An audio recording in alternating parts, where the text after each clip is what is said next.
Hello busy peoples, welcome back to our channel. Please like, share and subscribe my channel.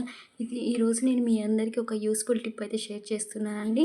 ఏంటంటే మన phone boxes ఉన్నాయి కదా, ఈ box తోటి నేను మీ అందరికీ ఒక యూస్ఫుల్ టిప్ షేర్ చేస్తున్నాను. మీరు కూడా చూసేయండి. ఇప్పుడు ఇలా ఉంది కదా ఈ బాక్స్, దీని మీద నేను ఫస్ట్ పెయింట్ వేసి అందంగా తయారు చేసుకుందాము. ఇలా అయితే మనం టోటల్గా కలర్ అయితే వేసేసుకున్నామండి.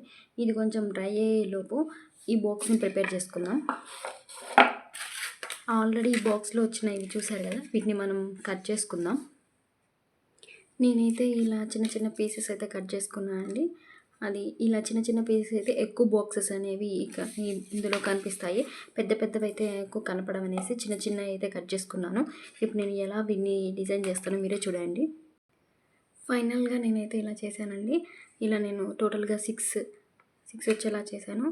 దేనికి ఇలా గ్యాప్ లేకుండా కూడా ఇలా అయితే పెట్టేసుకున్నాను.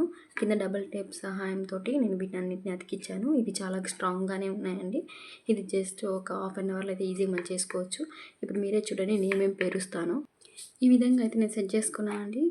ఇన్ని పిన్స్ని ఇలా వెరైటీగా పెట్టిన ఫస్ట్ సపోజ్ మనం ఎక్కడికైనా ఫంక్షన్కి వెళ్ళాలంటే ఇలా పెట్టుకొని ఇలా పెట్టేసుకొని ఇంకా షేక్ చేసినా కూడా ఇది పోవండి. చూడండి యాస్టీస్ అలానే ఉన్నాయి, పోవన్నమాట. పోవడం అంటే మీరు పెట్టుకునే దాన్ని బట్టి ఉంటుందండి. వందలు వేలు పోసి కొనకుండా ఈ విధంగా అయినా జ్యువెలరీ బాక్స్లో అయినా మనం సెట్ చేసుకోవచ్చు. ఫంక్షన్కి ఇలా అయినా మనం తీసుకెళ్ళొచ్చండి. ఇవి నిలబడాలంటే మీరు ఆ డబుల్ స్టెప్ పెట్టి మీరు ఎంత గట్టిగా డబుల్ టేప్ పెట్టి అతికిస్తారు దాన్ని బట్టి ఇవి మిగులుతాయి, అలానే నిలబడతాయండి. ఈ విధంగా మీరు ఇయర్ రింగ్స్ బాక్స్ని ఇంట్లో ఈజీగా తయారు చేసుకోవచ్చు, ఇంట్లో ఉన్న వాటితోని. ఇలా రూపాయి ఖర్చు లేకుండా. ఈ వీడియో మీకు నచ్చినట్లయితే లైక్ చేయండి, షేర్ చేయండి, సబ్స్క్రైబ్ కూడా చేయండి. Okay friends, bye.